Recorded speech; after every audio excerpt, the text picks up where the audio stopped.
what we do want to do is set it in a y velocity, but we want it to come down with gravity. So what we're going to see is there we go. So see, it starts to come down, but we need it to be a lot faster. So we're going to crank up this gravity, probably to -10. I think that's real world gravity there. I think that is.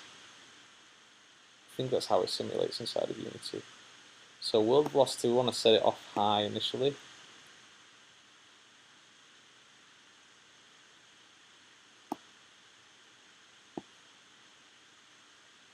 Okay, and what we're going to do is add a random y velocity so that it doesn't all go up in just one line.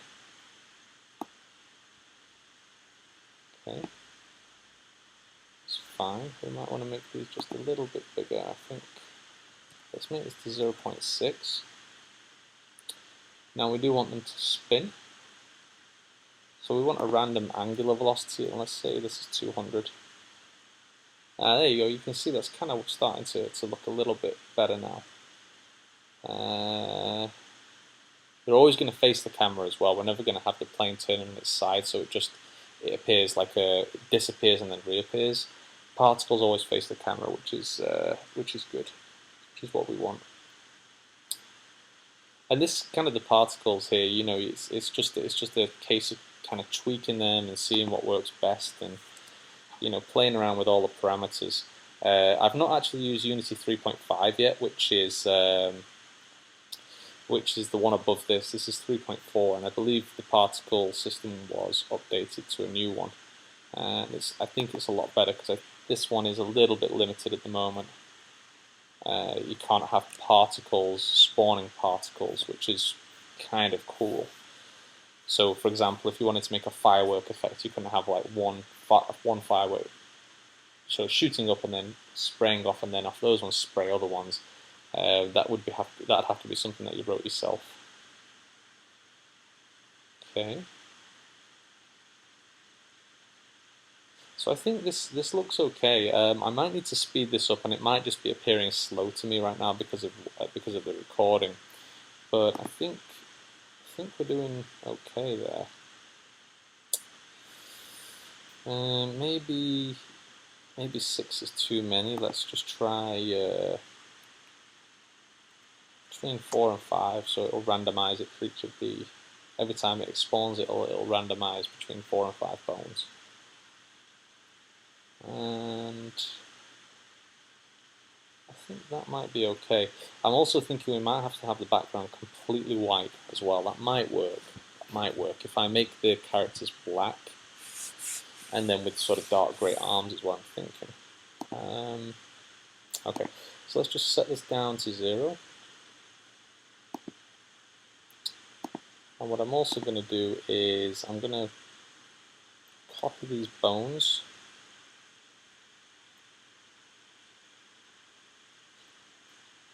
Yeah, that's what I'm going to do. I'm going to copy these bones. And I'm going to call these particles body parts. Now, the body parts are not going to be bones. These are just going to be like squares, because these characters are made up of squares.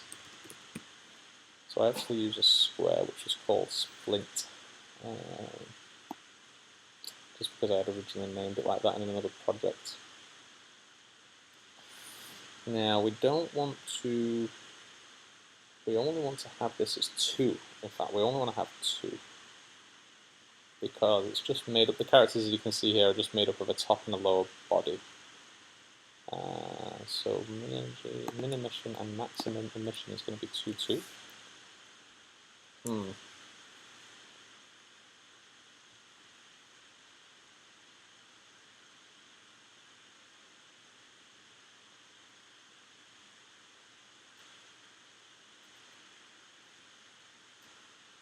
See, it's possible what we could do is, I'm thinking here that we could have the bones blast out, the blood splats on the back, but then the body and the body parts, like the upper and lower torso, which are these 2 squares, and then the 2 arms, which are just basically 2 grey rectangles, appear as physics objects and just sort of stumble on the floor and fall along the floor. That's possible. Possible. Because the bones are already sort of splattering up in the air.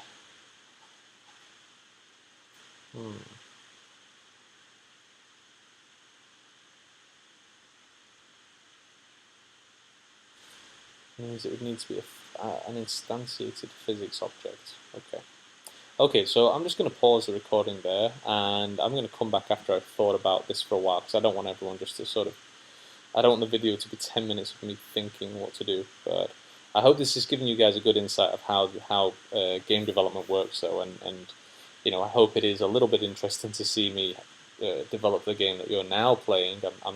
I don't know from this date when it's going to be available, but hopefully you're enjoying to see how this game is all put together. And so stay tuned for the next video, and I'll be back soon.